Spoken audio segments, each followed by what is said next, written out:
Hi, thanks for your patience.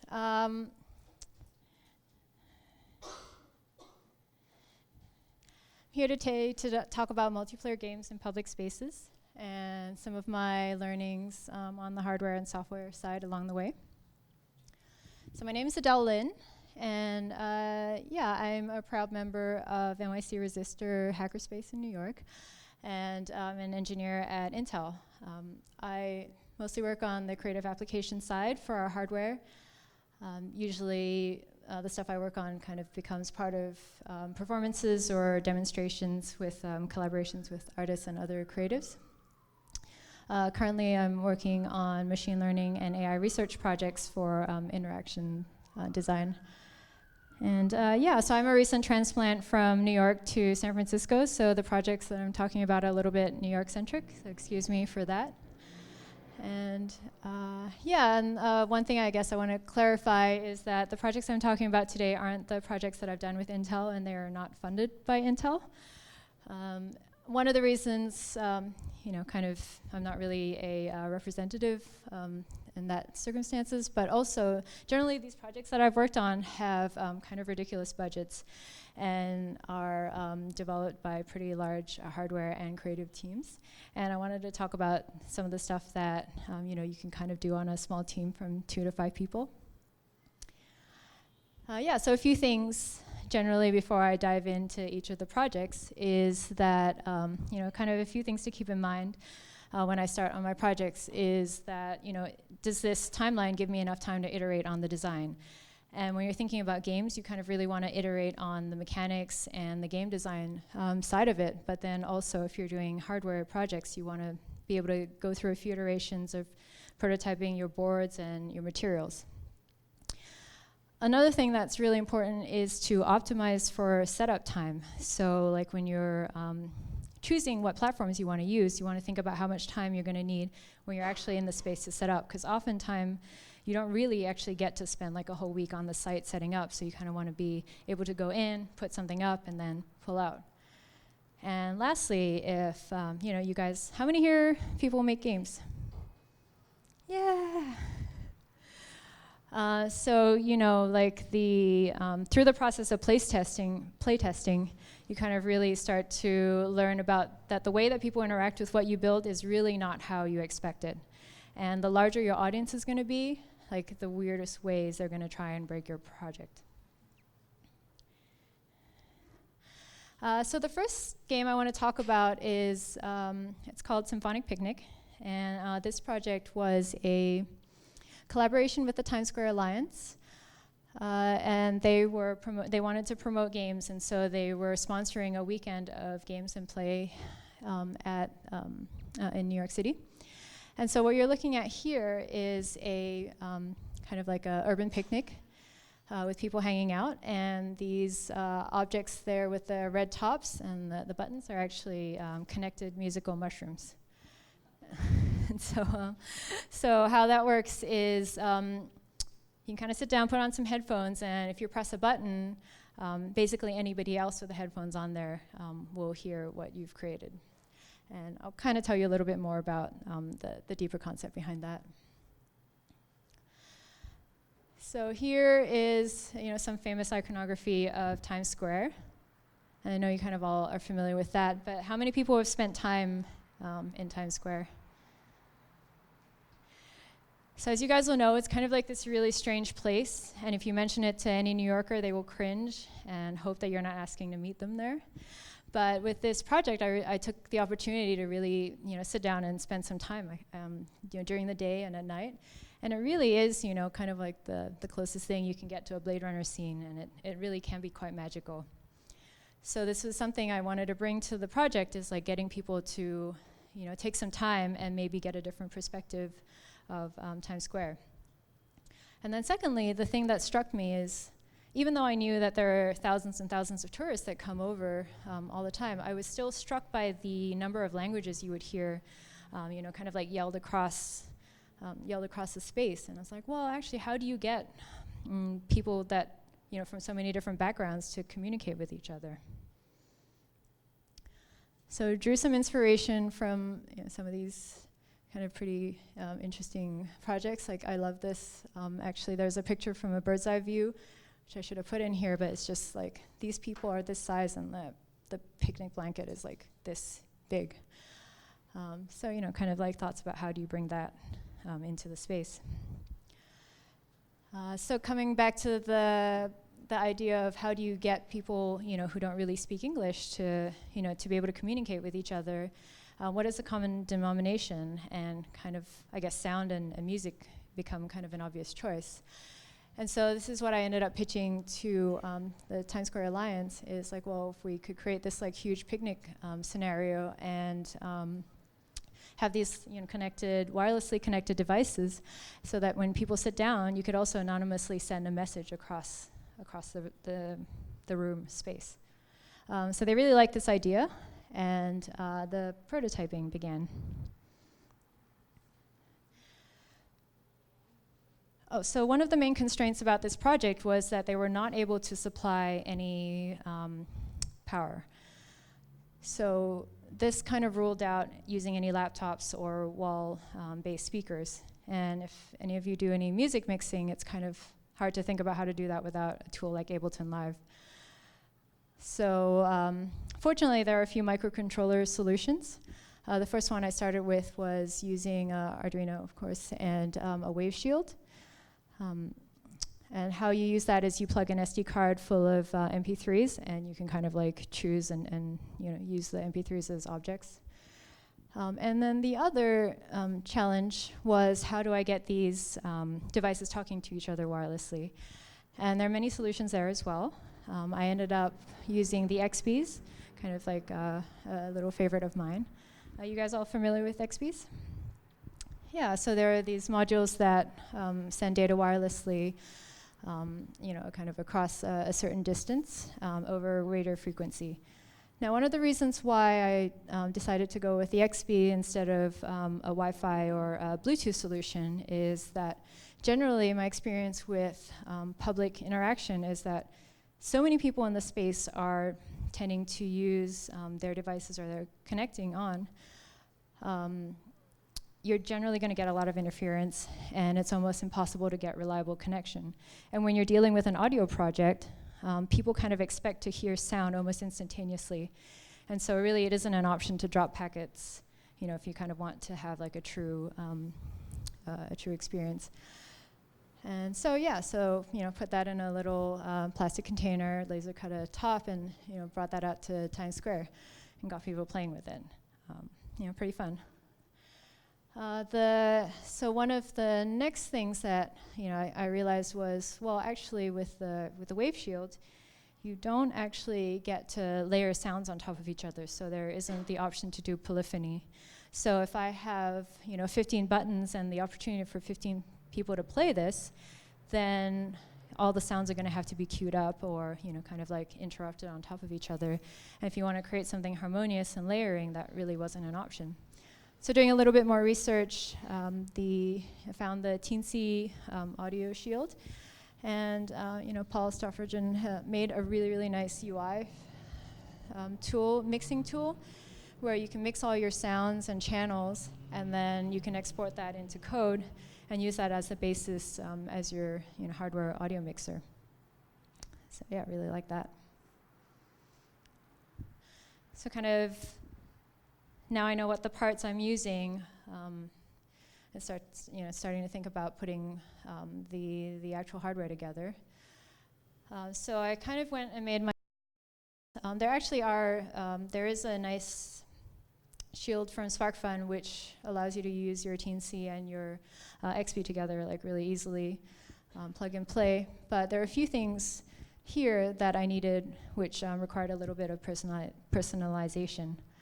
So one of the things was, so I was going to have about 4 or 5 of these devices out in the field, and knowing the way that people were going to treat objects, not very kindly, is that I was definitely going to need to have some replacements on the side. And each of these mushrooms are going to have their own personality, and they would have their own sounds. And if I wanted to be able to quickly replace them, I either had to flash code on the spot or think about a different way to do that. So I added a dip switch to this board, which was going to allow me to have each of the mushrooms to be the same, but I could configure each of them to be a different module when I needed to replace them pretty easily. And then a few other things like LED breakout so that I could tell if something was broken or one of the buttons needed changing. Quick connects I found are really good in these situations because buttons break and you don't really want to be soldering them on the site. And then some breakouts for power so that you're not really, again, soldering, hard connecting into the board. Time to create a bomb. And here, I guess, wanted to illustrate that this project, so the Times Square Alliance felt that they were donating the space in kind, and they told us it was going to cost actually about 200 grand if we were going to rent this by ourselves to do an event there. So that was sort of their donation, but there was still some material costs, and kind of came up to about like $600-700, which is already kind of expensive for them. I was not expecting them to be so tight on the budget with that. And yeah, the thing I also really had a lot of fun with was figuring out what form these objects should be. What do these mushrooms look like? And cardboard is one of my go-to prototyping tools. So you can see over there on the left, I had these 3 different mushrooms, different sizes, wanting to have kind of like different tactile rewards for people. So like my favorite was like the one with the pizza box where you have to reach under and find the buttons. But in the end, again, for to make sure it was in budget and was quick to mass produce, I ended up going to Target, and after a bit of shopping there, these are a salad bowl and a lamp base combination. And yeah, all the hardware is jammed into the top, and kind of with a little bottom on there. And yeah, so that's my first project. And it's kind of a couple of the pictures there. You can see different people are getting different things out of it. But yeah, a lot of people enjoying themselves hanging out and kind of talking to each other. Cool. And the second game I'm going to talk about is called Starcatcher VR. I'll explain the VR in a second. But yeah, this was a commission from an organization called Playcrafting. They run in New York and also San Francisco, and I think one other place. And their games, they kind of teach games, and also it's like a games meetup. And they were having their first expo in New York last year, and they were commissioning 6 installations. So the organizers approached me, and they're like, well, we're going to have a lot of computers out there, and we, are really hoping to have some games that people could kind of stumble upon, and, just it'd be something that would be pretty amazing. However, you only have 6 weeks to come up with a project, and we can only give you $1,000. So again, it was really tight kind of project. And initially, I was like, oh, I don't think that's enough time, but I just, at one point I had this moment, like imagine like when I'm stopped, and in amazement, it's usually because I see a star-filled sky, and that really just stops me in my walk. And so I was thinking, well, if I can bring a canopy of stars into this location, which was like a kind of dark concert space, that would be pretty amazing. And then I can make a game out of getting people to catch stars. And so that's how the project was conceived. Kind of did a quick site plan drawing to convey that idea, and some inspirational images.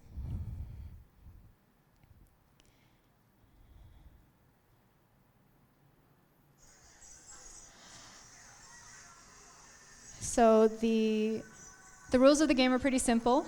You would get a butterfly net. Oh, I actually brought it out today. And yeah, just basically run out into the hallway and catch a falling star.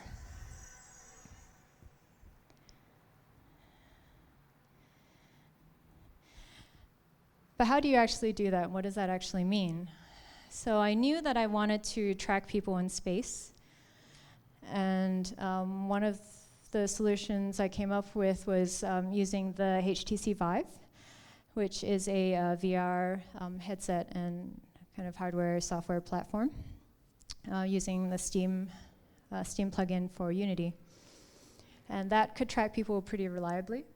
And so they have controllers and also trackers, which are the smaller objects down there, which I then connected to nets. Used about 40 LED strips and needed a speaker this time, so that was a little bit more immersive, and projector. And this time used the Teensy with the Octoboard. The Octoboard communicates via Cat5, sending out the data and clock, and you're actually able to control about 8 channels.